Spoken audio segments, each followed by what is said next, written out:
Hey everybody, welcome to the Loving This podcast. I have a special guest on today, Hillary McBride, who you might know from the Liturgist podcast. She's a co-host with me on that podcast. And I was so excited to have her into the back house and chat with her a bit about spirituality before she had to get on a flight. Before we get into it, I just want to let everybody know I'm still doing the awakening sessions, and I know how fucking weird that is, and I know to a lot of people I sound like an arrogant crank by saying that I am going to have you pay me money and you can come and be enlightened. And that's not quite what I'm saying, actually.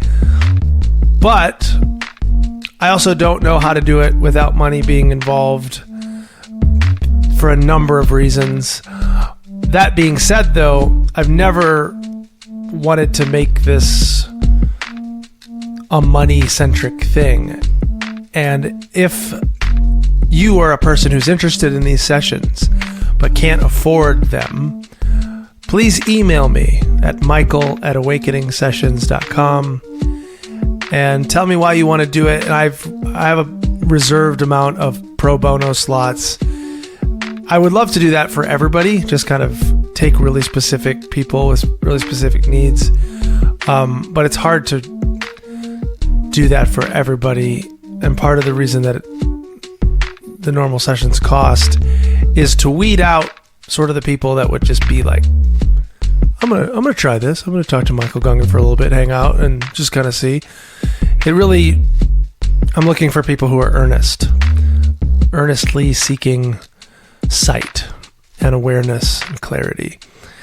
And these sessions have been amazing. They've been profound and beautiful.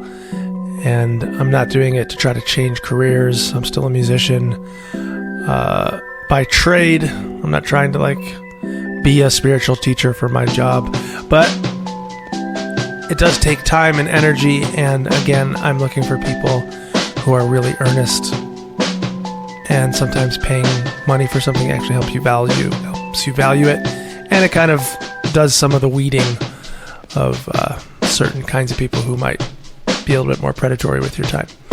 So, awakeningsessions.com. If you think that's not for you, it's probably not. Just think of me as the charlatan selling snake oil. But if there's something about it that sounds intriguing to you, maybe it's for you.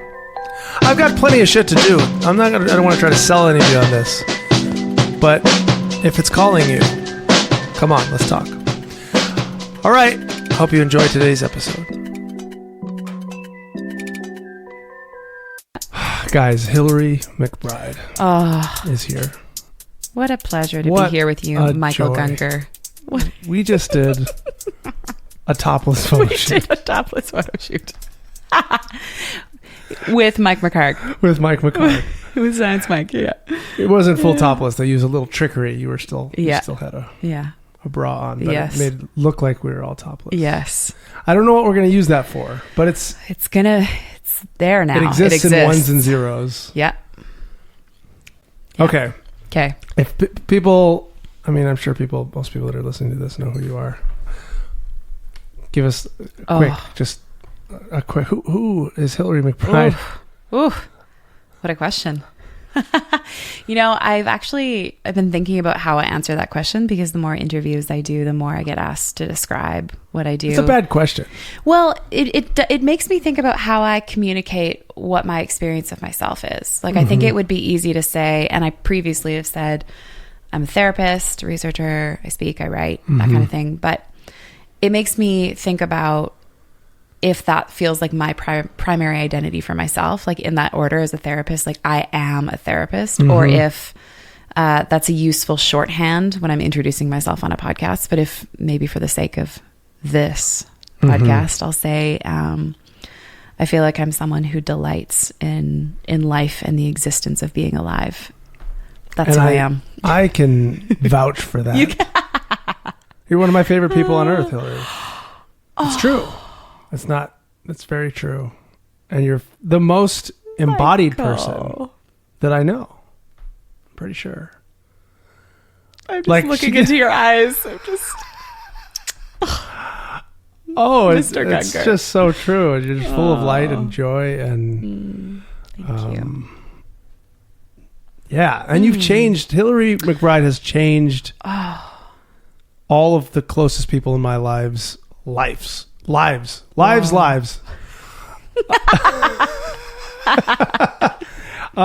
It's true. Like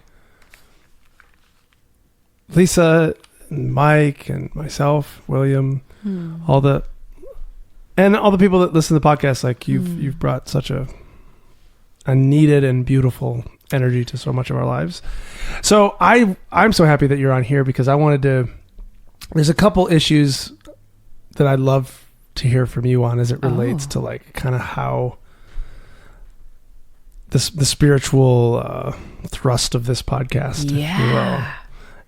I can't wait to hear what you're going to ask. I'm curious. Okay. I'm taking a sip of Topo Chico for dramatic suspense. Yes. One of them is how feminism and the feminine, how goddess, how mother, how you and my wife do a retreat? Yeah, women's called retreats. Yeah. Sacred Feminine. And the feminine aspect of spirituality and how patriarchy has made so much of the spiritual path in the West a really certain kind of way. I think about even the whole idea of transcendence and spirituality and of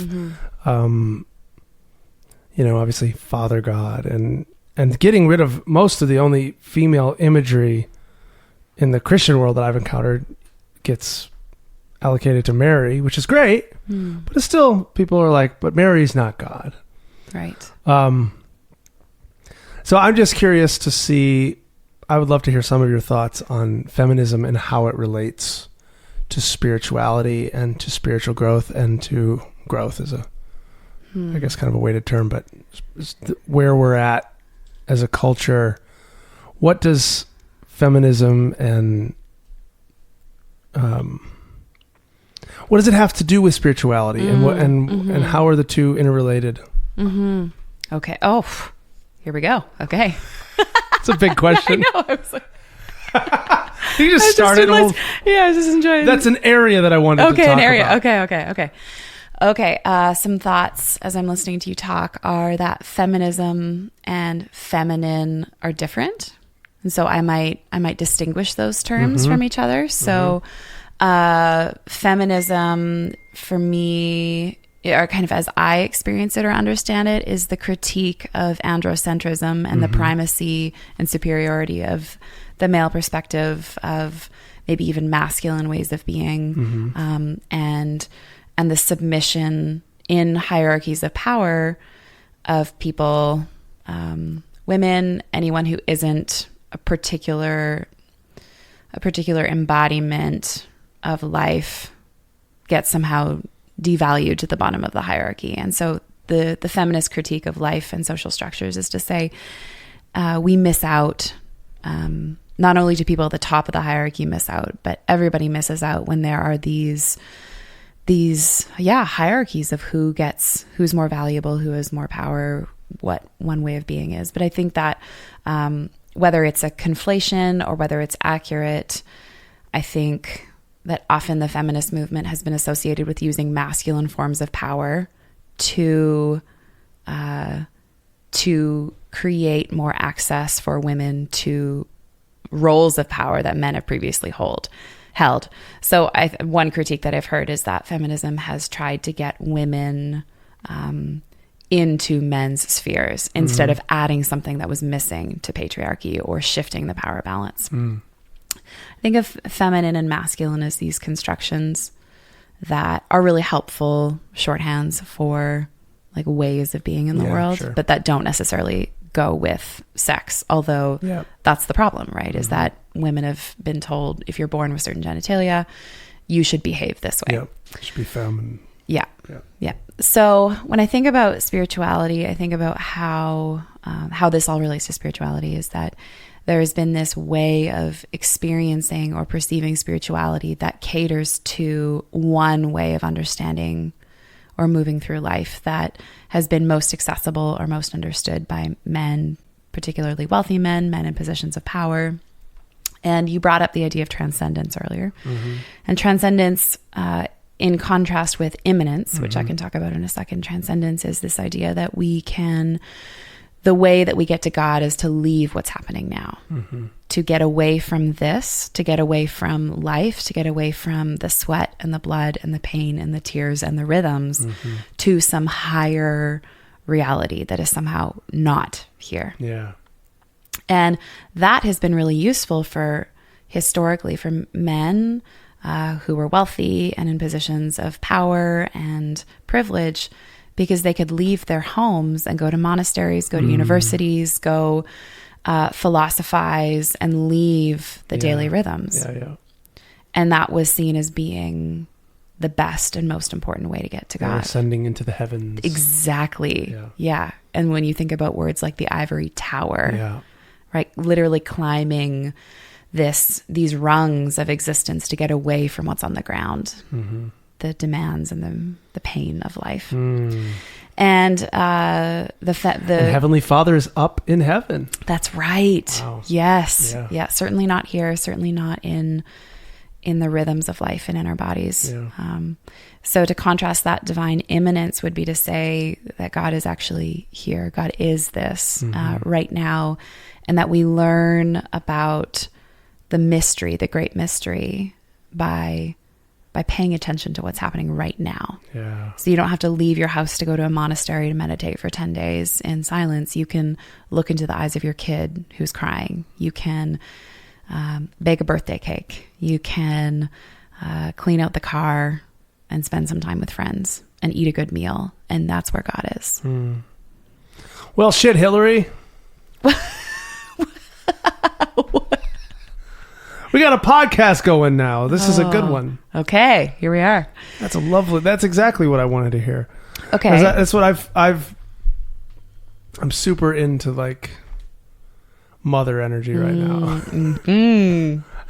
We were just at the Wild Goose. Oh, yes. And you and Isa and Jamie, which are three of the very powerful women and very spiritual women. I was sitting at a table with them. I was just like looking around and like, wow, there's a lot of powerful mama energy here right now.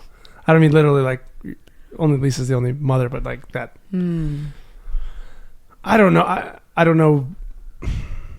There's an energy that when a bunch of spiritual, I've been around a lot of dudes in spiritual places and really spiritual dudes, and it's beautiful, but there's something I won't say about women, but you three women, there was just this palpable spiritual energy, and I was like, wow, said it, and you guys we made a circle around me, and I gazed with you. We were all crying. Yeah. It's beautiful. It was powerful. Okay, I have a hypothesis. Okay. I wonder if there's something in us in a spiritual quest that draws us towards balance. Yeah. Like when you specifically have spent a lot of time around this like masculine spirituality, or the portrayal of spirituality within this masculine framework, if when you're listening and paying attention, if there's some part of us that calls us to the thing that's been missing. Yeah. So there's the work of a woman I'm really into right now. Her name's Carol Lee Flinders. She wrote a book called At the Root of This Longing, and she looks at these 4 tensions between feminism and spirituality, and not just a Christian spirituality, but lots of the spiritual disciplines around the world: Hinduism, Buddhism, Judaism, Christianity, etc. And has seen these 4 areas of tension. And one of them was between silence and voice. So the idea that in certain spiritual traditions, the idea to develop your spiritual practice is to be quiet, to shut up, to listen. And feminism is saying, wait a second, like that's been done to us. We've been told to be silent. Yeah. So we need to find our voice. Wow. The second tension is cloistered or restricted space versus taking up space. So in certain spiritual traditions, people will go into monasteries, go into enclosed spaces. And church building, pews. Right. Yeah. Or even when we look even more pointedly than that, some mystics would go into rooms and live in specific rooms for their years and wouldn't leave the rooms. Or a cave. A cave. Yeah. There you go. Yeah, exactly. And feminism is saying, no, take up space. Like you've been told you're not allowed to go to certain spaces. Yeah. Go into the spaces, be free. The third one is self-nodding or like denial of self. Whereas feminism is saying, actually know who you are. It's okay to put yourself on the to-do list. Yeah. Right. When in patriarchal cultures, women have been told like your needs don't matter, serve everybody else. That feminism in balance is saying, no, you're allowed to matter. You can listen to your needs. And then lastly, the denial of desire. So in lots of spiritual traditions, don't eat too much, don't have sex, don't do whatever your impulse is, restrain. And when that's been done to you and you've been told your body is bad, your sexuality is bad, then the balance is to say, no, my body is good. My spirituality can show up in my body. I don't have to hate or deny my body. Yeah. So when we see these four tensions between each other, we can feel a pull sometimes, because I don't think that like as a feminist, it just means I just talk whenever I want and all the time. Like there is a place for silence. There is a place for saying my needs take a back seat right now, for saying, okay, just because I want something, I shouldn't have it. And it's okay to find interior spaces or even physical spaces where I feel cocooned and can do some deep inner work. But Carol Lee Flinders makes this point that those four aspects of spiritual discipline would have been contradictory or contrary to masculine power and privilege. If you can go in any space, then being told, no, stay in this small space is actually how you grow spiritually, because you're doing the opposite thing of what you've been told you're allowed to. So there's a power and ego conflict that would cause you to grow. In the same way, if you can say whatever you want to say and people will listen, to be told to be silent is actually creating balance in energy for you. Yeah, totally. So all of those four things, self-nodding, enclosure, denial of desires and of the body, and silence, would make sense from an androcentric perspective. Like if men are the spiritual head of households, as it was a long time ago, then them being asked to do that and that construction of spirituality would bring about a lot of balance in the world. Yeah. But for you, right, if you have been in this kind of masculine portrayal of spirituality, then doing the opposite would be the thing that brings about balance. Seeking these feminine ways of being. So I'm just thinking about how spirituality, big picture, when we are asked to grow, when we grow, it's because we're doing the thing that feels different than our normal way of being. And it's giving us access to range. Yep. So good. There's this book that I'm just about to finish called The Spectrum of Consciousness by Ken Wilber. And I'd love to tell you, it might take a second here to summarize it, but I would like to, because I would like to hear your thoughts on it, because it does get into therapy stuff. Let's hear it. This thesis for the book is basically that he lays out these divisions in the self that happen, starting at existential, which is basically an observer, a body, considers itself, feels itself to be separate from its environment, that the observer cuts itself off from the observed in a way of experiencing, and as an existential sort of split. For example, you and I are not the same. Is that okay? But even before you would start saying you and I mean, I think even animals could be at that place. Great. Or maybe you could even say, he didn't say this, but I wonder if plants have an element of some sort of sense of a differentiation between Yeah. itself and the environment. Interesting. In ways that obviously it doesn't turn into a thought, but this is not at thought yet. This is Okay. an existential split Okay. at first. And then the second split would be ego. So that within the body, develops a sense of self and not self even within the body. So that, and this gets conditioned through what he calls the biosocial sphere or layer that gives us meaning, that gives us language, that gives us thought. And so at this stage, we start thinking about my hand and my heart and my body and there's a me that's other than my body. Yes. Yeah. So Self that's the is second split. Self is identified as cognitive activity. Yeah. Okay.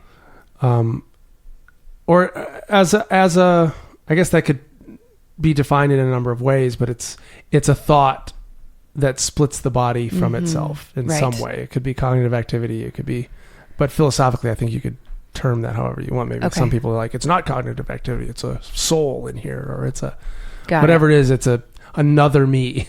Okay. And there's a part of me that's not really me. Okay. Got it. Yeah. Because if I cut off my legs, I'm not partially gone. Right. I'm still here. The real me is still here. Mm-hmm. So then after that, it splits one more time to shadows. And so even within the ego sense of I, now there's certain behaviors, certain attitudes, certain feelings that I judge as not me. And not even judge what you, in each of these, you either repress or project. So the self basically cuts off part of itself and says that other side is not me. And so it either projects that onto its environment or it represses it within itself. So a shadow would be somebody that has no idea that they're actually an angry person, that they have a lot of anger there. But everybody out there is super angry at me. So like these are projections or defenses? Projections or defenses or repressions. Yeah. Or whatever. Okay. Just they can all play out in different ways, but those are kind of big meta ways that it splits. Okay. So it's like... Got it. And he argues that each of those splits has different sorts of therapies that are really useful to kind of bring them together. Mm-hmm. So at a place where if you're dealing in a shadow level, he advocates for like finding ways of turning the subjective shadows into objects. So, that could be naming emotions. That could be recognizing your projections. That could be recognizing your repressions and seeing them and turning them, rather than seeing from the repression and from the projection, you kind of find a way to be mindful of it. And then it turns into an object. Okay. And then... To what end? So that you To what end? It reintegrates it. Okay. Into that, so that the shadow and the ego become more healed. It becomes... That it doesn't become so split. Okay. From that point, you can begin to heal, or maybe not just from that point, but there could be splits in all of these areas. But spiritual progress or spiritual, practice or development, or could be thought of in this line of thinking as finding ways to heal the self through all of this. So even then, as the ego can begin to heal back into the body. Okay. So is it work in a hierarchy where you heal the top level first and then the next and then the bottom level, which is about existential? He doesn't get too prescriptive about how to do it. Okay. But just he kind of lays out different therapies that are really effective for the different levels. But I'm just curious about what your thoughts about that are and how, because I know at different times for me, thinking of myself as the body has been helpful, and other times it's not helpful because when you're talking about the existential split, then you're still separated. There's still a split. Yeah. Now I'm split from everything else. Yeah. But it depends what level you're talking about, you're dealing with. So saying immanence, transcendence, some of that can also be where where is the wound? Where are you integrating and moving towards wholeness? Yeah. Moving towards oneness. Sometimes saying precisely the opposite thing is the helpful thing. Yeah. Well, I think what you're saying is actually something we could back up with what's happening kind of at the frontiers of neuroscience right now. That when, that's kind of a broad term to say neuroscience, but the neuroscience of psychotherapy and change and transformation, and what happens when we start to decompensate in our behavior and our thinking. And the idea is that integration is everything. Like it's when things that are supposed to be talking to each other neurochemically, neurophysiologically, when they stop talking to each other is when we start having problems. Yeah. When one part of our brain is overdeveloped and we're not accessing these other parts of our brains, that's where these fissures in existence happen. So actually what we're trying to do in lots of therapies now is get at a very anatomical level, get structures talking to each other again, so that we have access to everything instead of this restricted way of seeing the world or responding. But it's amazing. It's I think what you're getting at is that therapy, or maybe this is not what you're getting at, but what I hear in what you're communicating about Wilbur's work is that when we heal, things need to come together. And that in order for things to come together, we might need to access parts that get cut off as a way of knitting them back together. Totally. And what gets cut off can look differently to like what's helpful. Yeah. For some people, like opening your voice, going outside and screaming is not necessarily as helpful as other people. Right. So the way that I think about it psychotherapeutically is that there are a few different levels that we like to work at in therapy. There's cognitive, affective, and somatic. And if let's just say I'm a really cognitive based therapist and I have a client who comes in and they're really cognitive, it might be really easy for us to hang out in cognition, but how is that person going to actually transform? Yeah. So the key, I think, to be a really skillful therapist and maybe even a skillful patient or client is to recognize like what way of being is it most comfortable for me to hang out in, and what am I missing because of that? And can we in this work, therapeutic work, life work, go to the places that are uncomfortable for me to go to as a way of building access and resources and then knitting everything back together again. Yeah. So I don't think there's a panacea in terms of therapeutic work to say, EMDR works for everything. Yeah. Or primal screaming, right? What you were just talking about, screaming or non-dual spirituality. Sure. Right. Yeah. Yeah. Yeah.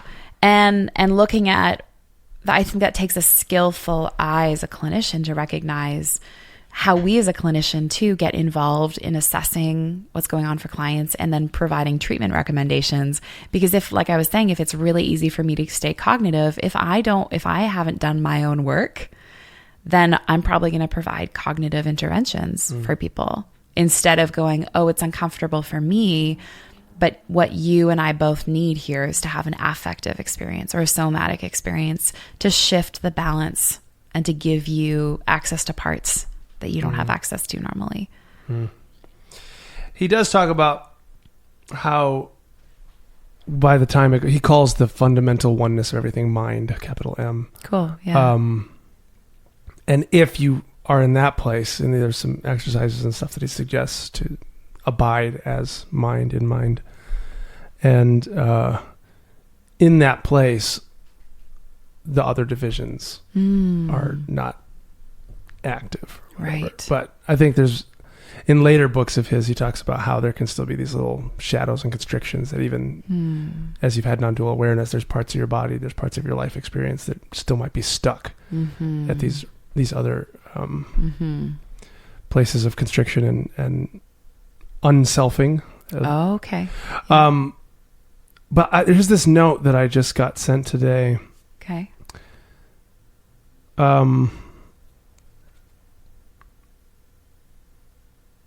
Okay, so Anna says, the Loving This podcast has been fun and intriguing, but there's something that keeps bugging me. And I was wondering, it's not that the arbitrary it's not arbitrary that I feel like I at the end of my skin. I, this consciousness that is currently writing a post, am embedded in a nervous system. The nervous system ends at my skin. It's true that this nervous system doesn't exist independently of the world. It's also true as far as I know that I can't feel anything that doesn't impinge on my nervous system. For example, I feel a lot of empathy, but I can't actually feel what other people feel. I wish I could. It's frustrating to think that in order for suffering to end, a completely unintuitive way of looking at this nervous system needs to be magically become intuitive. Then I start blaming myself for not doing the work, like not meditating consistently, arguing about this instead of meditating. I understand the precise opposite of the intention. I understand that's the precise opposite of the intention, or what would help me.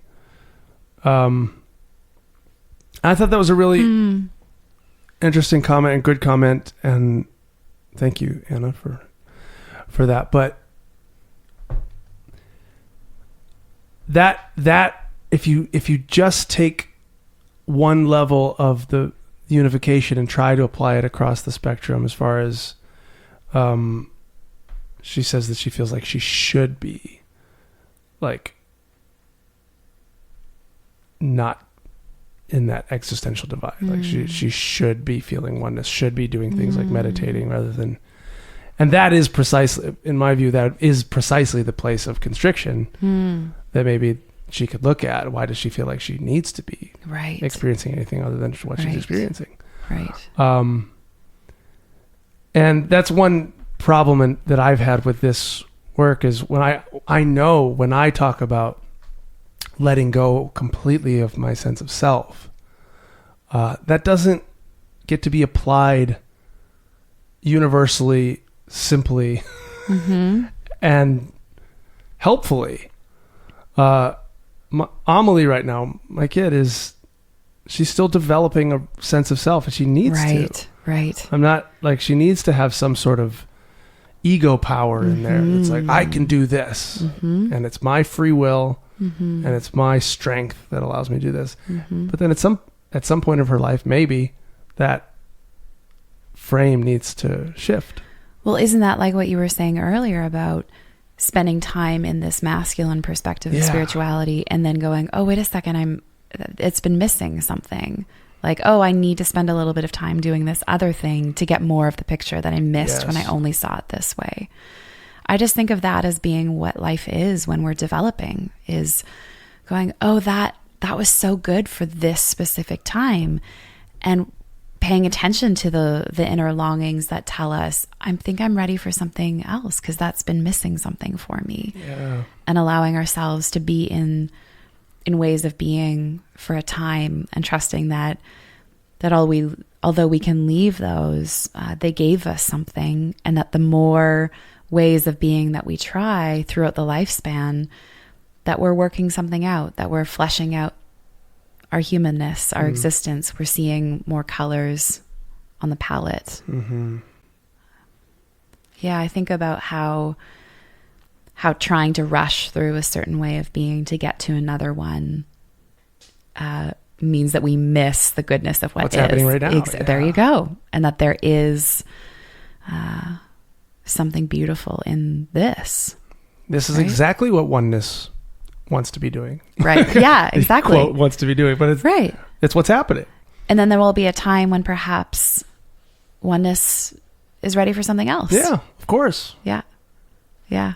I like to think about that, like maybe even if we make it more tangible and less abstract, how if I have a really dense meal, I want something sweet after, but I'm not trying to rush through the dense to get to the sweet. It's like, oh, this is so good. And then my body is saying, and how about we end on a different note? And that there is this flow to life that takes us exactly where we're supposed to be. Yeah.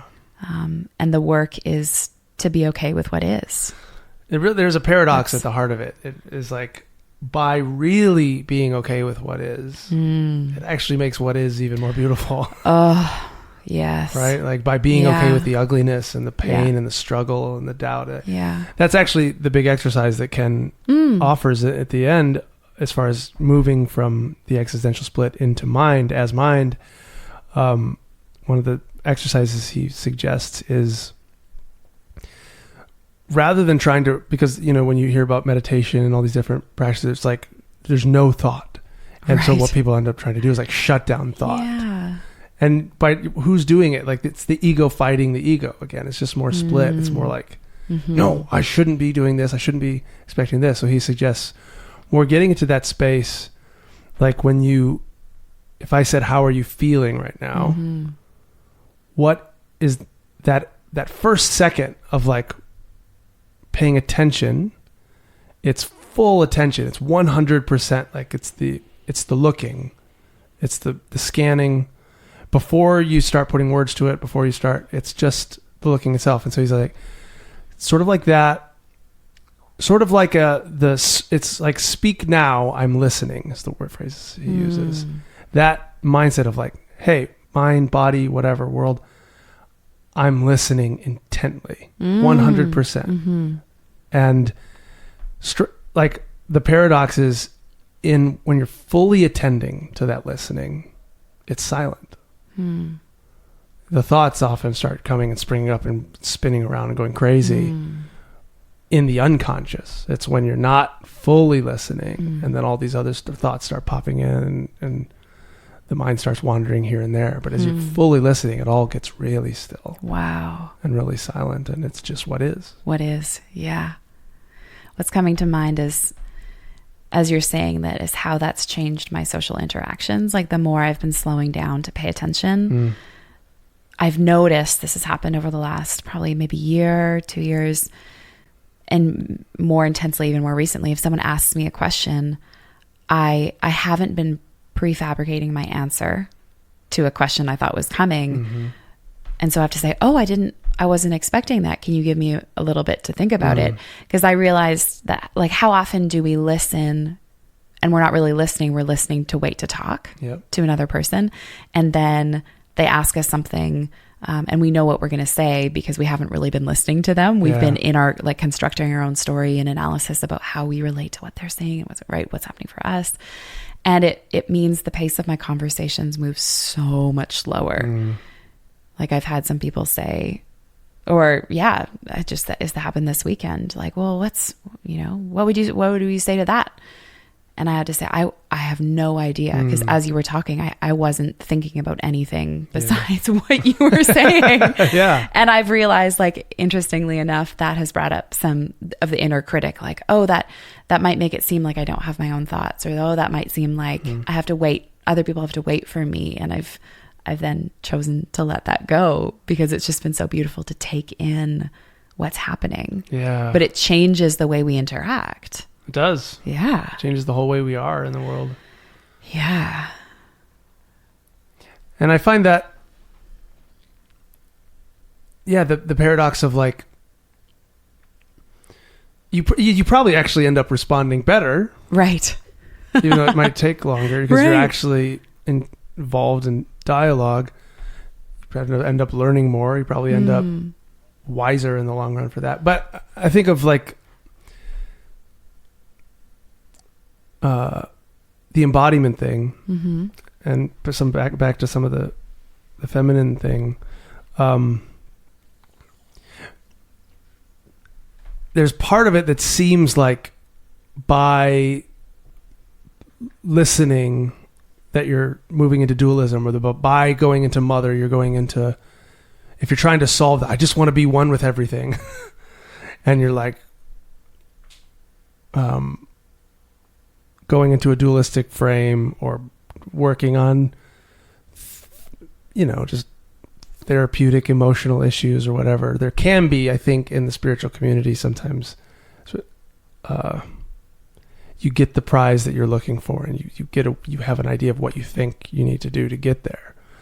And by instead learning to be present with what is and what's calling in this moment, and just surrendering to that, I found just surprising fruits of that. For instance, the embodiment thing has made me feel more transcendence than I've ever felt in my life. Wow. Oh, so the immanence has given you access to transcendence? It's like I was looking for transcendence my whole life. And then when I went into my body, it's infinite. Wow. You know what I mean? Like by moving into the small, there's the infinite space that I was looking for the whole time. I was looking for the big out there, and it was inside the whole time. Wow. That's amazing. Has that happened in other areas of your life too?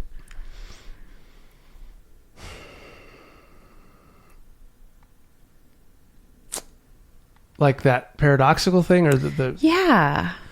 Well, we were talking earlier about even creativity. Like you'd think to make the most creative thing, you'd want to take all the limits off. Right. But quite often it's precisely the opposite. Like you give yourself some limits. I'm making a record right now. I'm trying to give myself some limits to be able to start somewhere. They're without boundaries. So by putting boundaries, you can actually be more free sometimes.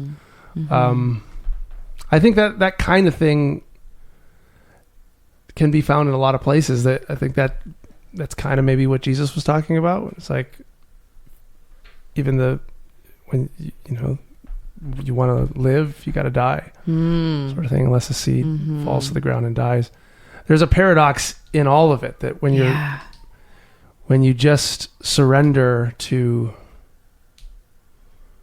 what is. It doesn't actually, like you'd think that would make you a person by surrendering to what it is. You kind of have that, a lot of us have that que sera, sera, apathy. Oh, well, the world's shitty. But I don't think that's actual surrender. Yeah, what?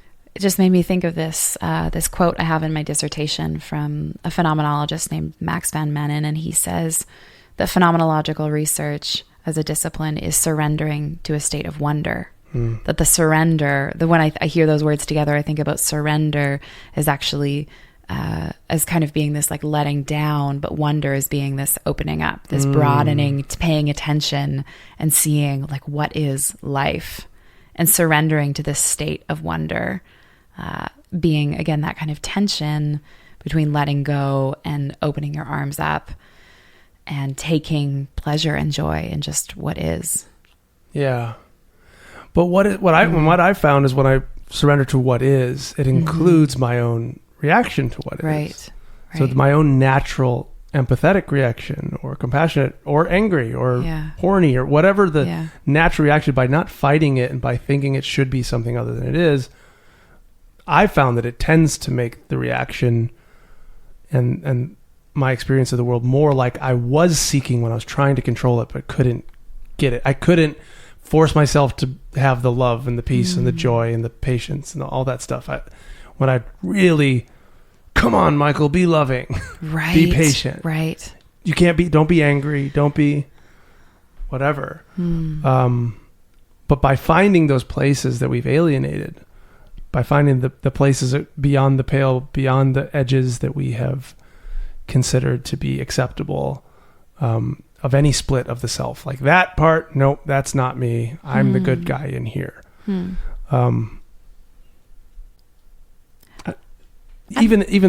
Sorry, go ahead. No, you. Yeah. There was I thought of one specific way that happened recently. Was I've had a story in my head for a long time that the world sort of hates me.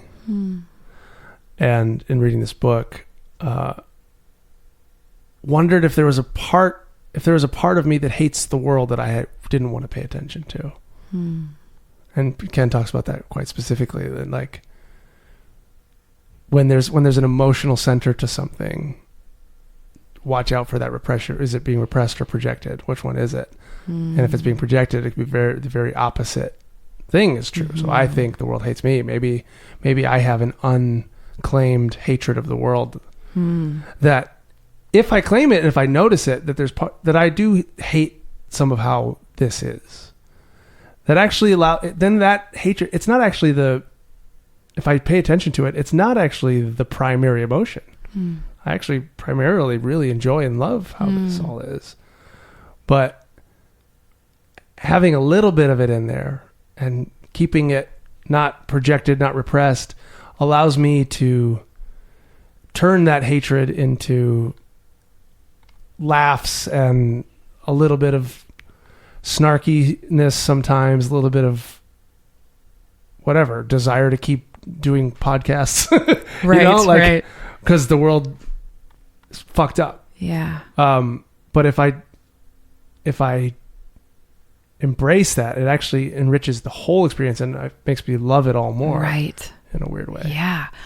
That reminds me of something we say in therapy, name it to tame it. Mm-hmm. And if you're overcome with anger, you'd think that moving towards it by saying, I'm angry, would actually draw you into it in a way that would make it accelerate, expand. And actually what we see is that when you name what's going on for you, it allows your body to go, oh, good, and to let it go. And what's happening on a very anatomical level is that the parts of your brain that are feeling and the parts of your brain that can then think and put language get integrated. It's the integration that allows the intensity to settle down. So as you're talking, I'm thinking about all those pieces, like the moving towards something, but in a way that is approaching it from a different angle, putting language on something than when we were feeling it causes these things to move together. And when they move together, then some balance is restored, even on a physiological level. That's just what comes to mind for me as you're talking. It's really powerful.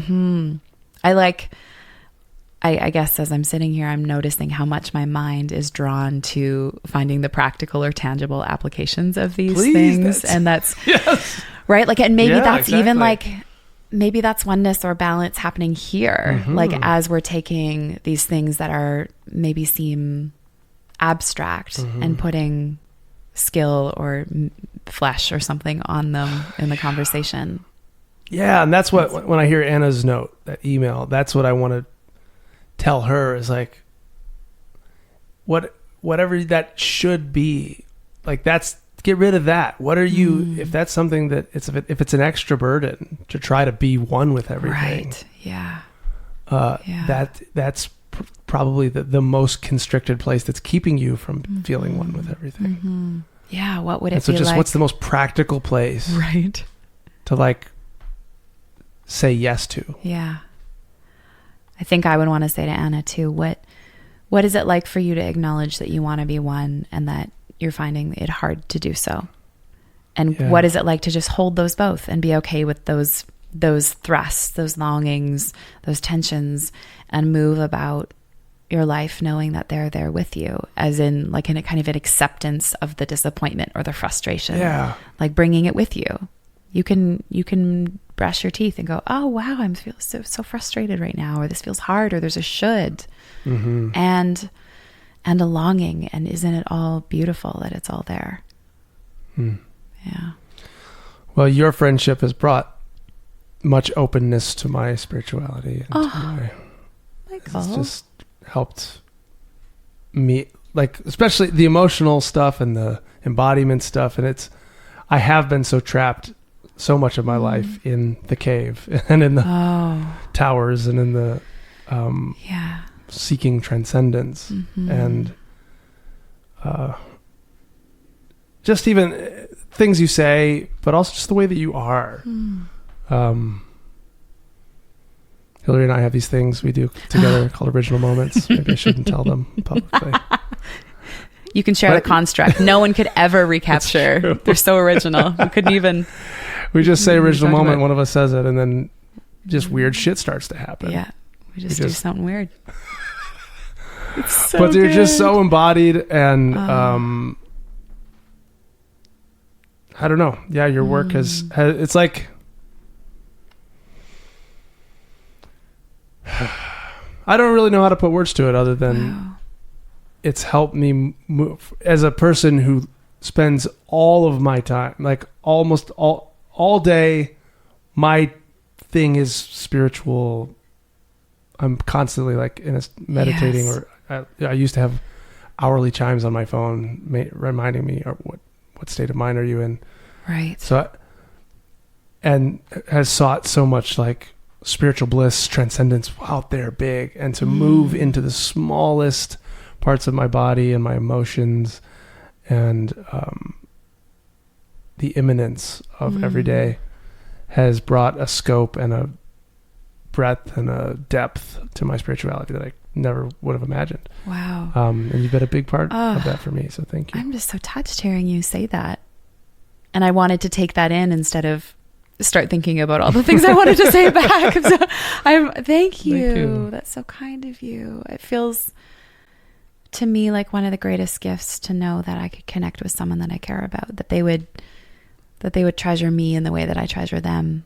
That feels like such a bliss to encounter someone and feel this synchronicity and to know that I have meaning in their life. And I think getting to know you has been such an amazing ride.